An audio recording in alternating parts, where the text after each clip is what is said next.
G'day mates, this is for all you fans of Taylor Hawkins, Foo Fighters or any drum gear fiends. Today I've stumbled across an old gem from 2006 which I picked up at my local drum store at the time. I was just starting to learn drums. I was obsessed with Taylor Hawkins and the Foo Fighters, and a few weeks ago I was looking up drum gear and what the specs were on Taylor's drum setup during that 2006 concert at Hyde Park, which is a famous performance which was captured on video and probably the most common one you've seen on the internet, along with Wembley Stadium 2008. But inside this magazine holds the secrets. As you can see, I have found what could quite possibly be that exact setup from Hyde Park, which is interesting because the drums that Taylor is using are a lot bigger than what I thought.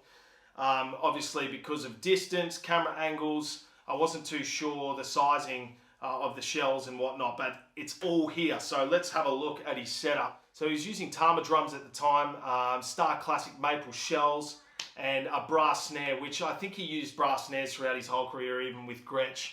14 by 6.5 brass snare, 14 by 12 mounted rack tom. It's an interesting size. I mean, that's a pretty big rack tom. So any of you 14 by 12 players out there, give me some insight. 24 by 18 bass drum, which of course would sound massive. Shout out to all you 24 kick drum players out there. 24-inch kick drums not only sound massive, but I reckon they look great aesthetically on stage. Particularly if you're playing arenas and stuff, they're a bit bigger. You can see the drums more. Anyway, 18 by 16 floor tom, which is common.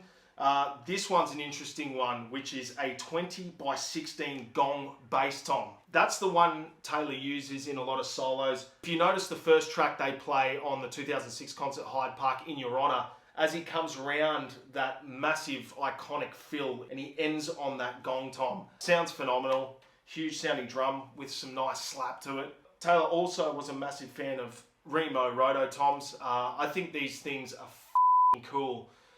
Bring back the Roto toms. Anyone I see playing a Roto tom in the local circuit, I will buy you beer. LP percussion, Taylor used jam blocks, and he also used cowbells throughout his career, which were kind of like iconic in some of his drum solos. But at the time he was using an LP jam block on this tour. Zildjian 15 new beat hi-hats, 20 A-series medium crash, 21 A-series sweet ride as his main ride, 20K custom dark ride, and last but not least a 20 Oriental China crash, also iconic in his drum solos. Zildjian signature series sticks, which I actually have a pair of right here with his logo on them. Had to get myself a pair of those.